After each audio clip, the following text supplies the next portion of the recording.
Assalamualaikum and hi to everyone, especially to all of my IMC151 classmates and my beloved lecturers, Dr. Ida Nadia. So our group contains of 5 members, which is Nur Farisha binti Nazari, Nur Shamira binti Shahariman, Nur Azatul Azwa binti Rahim, Megat Naufal Shabil bin Samri, Muhammad Haziq bin Arif Arifin. Topics that we're going to discuss for today is introductions, organization of informations, information storage and retrieval, access to information, last but not least is conclusion. Alright, firstly for the introduction, the Port Dickson Army Museum is the largest military museum in Malaysia. This museum is categorized as an exhibition science center. This museum is comparable to military museum from abroad based on advanced infrastructure and materials. In this museum, it features 9 galleries and a variety of outdoor display. It also showcases military accomplishments, souvenirs, uniform and weaponry. This museum also holds retired military vehicles including military aircraft, helicopters, armored vehicle and lastly artillery pieces. After that is the history behind the museum. The Army Museum, also known as the Royal Armoured Corps Museum, is Malaysia's largest military museum, located in Port Dickson, Negeri Sembilan.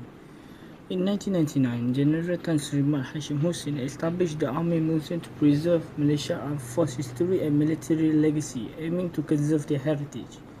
The two original buildings of the Army Basic Training Centre, Pusasda, also known as Malaysia Soldier Depot, when it first opened in 1933, has been converted into the museum. Next is the 9 galleries that are available in the museum. Hi, my name is Muhammad Aziz and I will explain to you about organization of information. 4 methods of organizing information. They uses a chronological arrangement of artifacts, record and exhibit based on historical era so that visitor easy to understand. Second one is thematic methods. This method display artifacts, record and exhibit according to common themes rather than strictly chronological or geographic criteria, so visitor may explore army mission activities and influence through interactive subjects. The last one is personal stories. This method is a technique that concentrates on the unique experiences, stories and viewpoints of troops and other people connected exhibitions. For bibliographic content activities, they have artifact catalogs, which is artifacts are identified by unique identification numbers and descriptive information including origins, dimensions, material state and historical importance. The last one is self-observation review. After conducting introspective research at the Army Museum in Port Dickson, we discovered that they uses various techniques for visitors and gives them a thorough grasp of the history of the Malaysian Army. They also apply chronological and thematic methodologies in their museum. To connect with visitors, they display personal effects, letter, diaries, picture, medals, uniform and soldiers' equipment so that visitors can learn about the soldier life, experiences and motives by looking at these personal artifacts. However, some visitors are struggle with exhibits relevance without proper direction or contextualization. Hello, my name is Nur Azatul Azwa binti Rahim and I will explain about information storage and retrieval. The Port Dickson Army Museum utilizes information storage and retrieval to preserve historical artifacts and cultural heritage. Professionals manage this process carefully, ensuring user-friendliness and structure. This ensures the longevity of collections and contributes to scholarly research and public education. The museum employs various methods to ensure efficient and effective storage and retrieval. The first point is to secure museum storage cabinets. This Army Museum utilizes modern storage cabinets for valuable artifacts, ensuring safe storage, protection against theft, vandalism, and environmental deterioration, and suitable for various collections. Moving on to the next slide. The second point is about utilizing a temperature and humidity control system to limit decay and damage. The Port Dickson Army Museum focuses on environmental factors like temperature, which affects the longevity of artifacts. Low temperatures can harm materials like rubber, wood and metal. To preserve and display these artifacts, the museum uses air conditioning and temperature control system. Maintaining stable humidity and storing them in areas away from heating can extend the lifespan of these objects. And the last point is about lighting control. Excessive light can accelerate the degradation of various items, including pictures, fabrics and furniture. UV radiation is dangerous, especially in sunlight. Port Dickson Army Museum has fewer artifacts and objects on exhibit but maintains low light levels to conserve paper and textile displays. Hi, my name is N5CDIM1102H binti Nazari.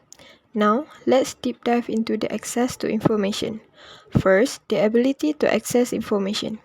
For Port Dickson Army Museum, we must independently explore the museum by going there in order to obtain information from it.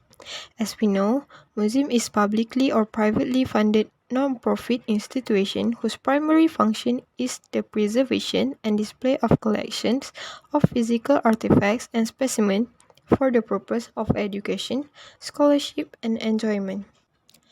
As we all are aware, museums provide experience through display where visitors can make connection between content and ideas to serve as memory institution for culture. As an external user, it is hard to access the information unless we visit the museum itself.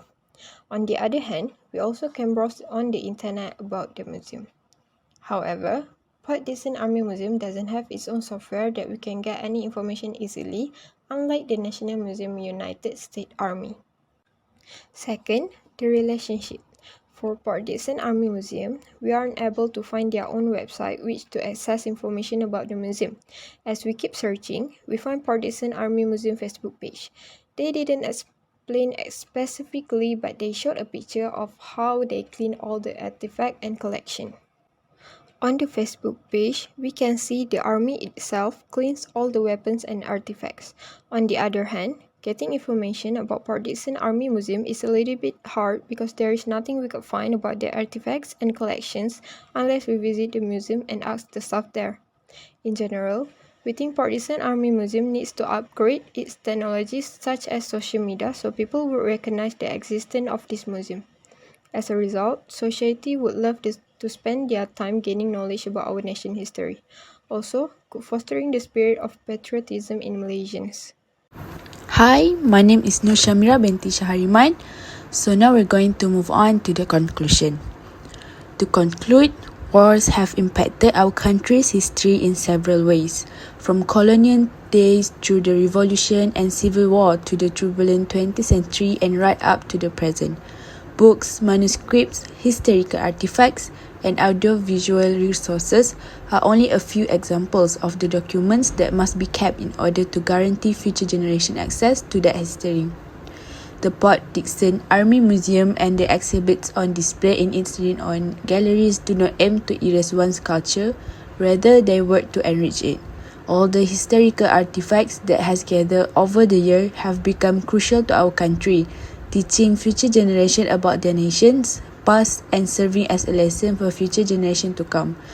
If these buildings and artifacts can effectively unite curiosity and conviction, it should be a reminder to us all that from form and context, tradition and faith, and most importantly, tolerance and understanding can coexist, bringing about peace and harmony.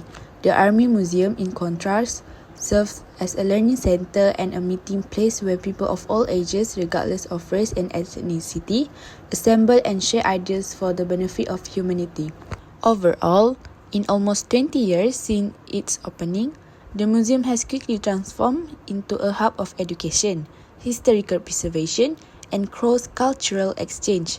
Through its activities, it will continue to make sincere efforts to disseminate knowledge and foster an appreciation for history of the soldiers' struggle, architecture, and lifestyles on a global scale.